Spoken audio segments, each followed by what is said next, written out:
Hello and welcome to Recipe Wednesday as a part of the Strive for Health April Wellness Challenge.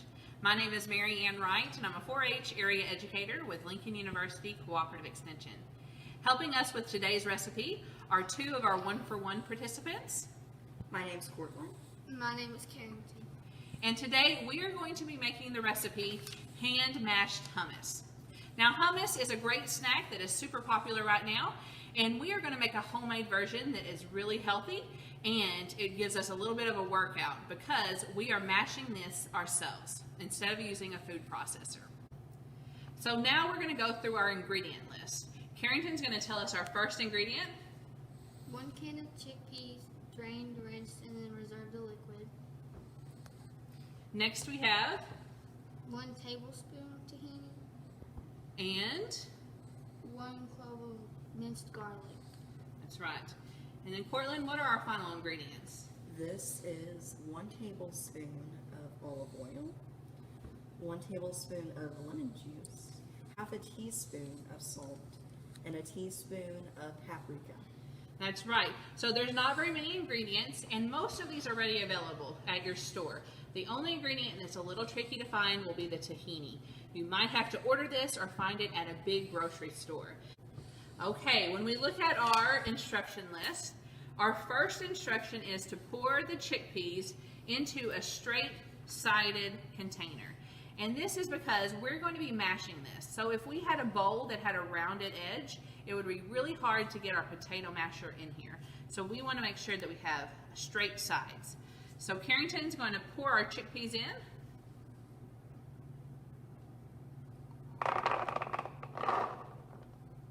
So we've learned that instead of starting with a potato masher, we're actually going to start with a different tool, and it's just a plain old drinking mug.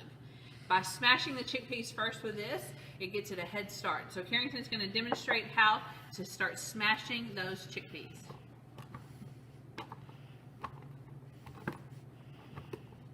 You really have to put some muscles into it. You might lose a chickpea or two, but just keep on going and make sure they're all mashed.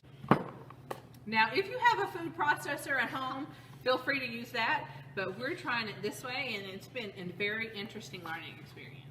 Oh, there we go. So now she has them started, they're kind of broken, and then she can transition into the potato masher. So we're going to go ahead and switch to the potato masher.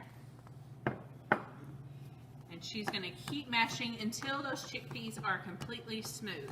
Now this may take a while, and you might find out that you need a little bit of that reserved liquid from your chickpeas. And if you do, just add about a tablespoon at a time and just keep mashing, and you should get a very good consistency. Oh. Now since this takes a little bit of time, we actually went ahead and mashed a can of chickpeas ahead of time. So Cortland has those here. So we're going to move on to step number 2. So step 2 says to add in the tahini, garlic, olive oil, lemon juice, and salt. So we already have our tahini measured out, and again that's 1 tablespoon.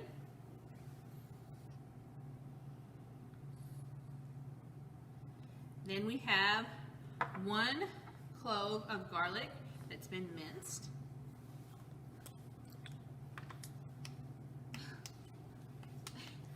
That's right. There we go. Okay, and now we're going to add a tablespoon of our olive oil.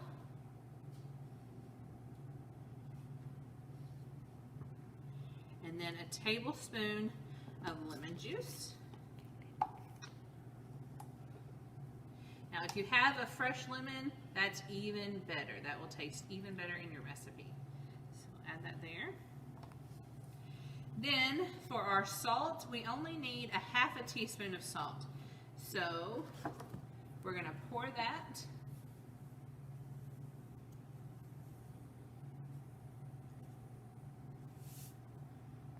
And then a whole teaspoon of our smoked paprika.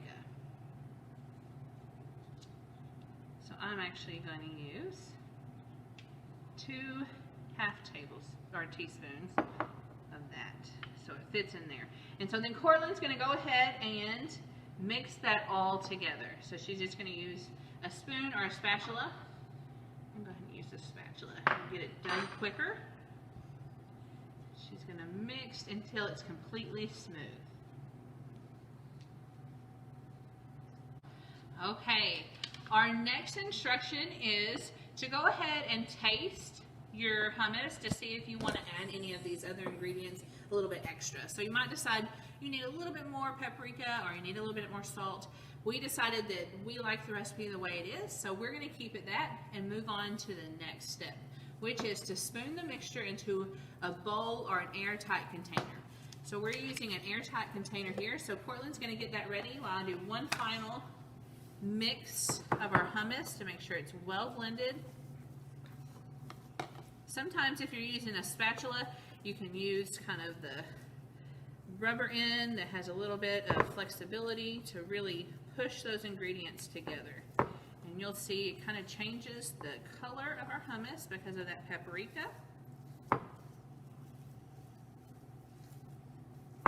Okay, that looks pretty well mixed. So Portland's going to hold the bowl for me, and I'm just going to work it right in to our airtight container.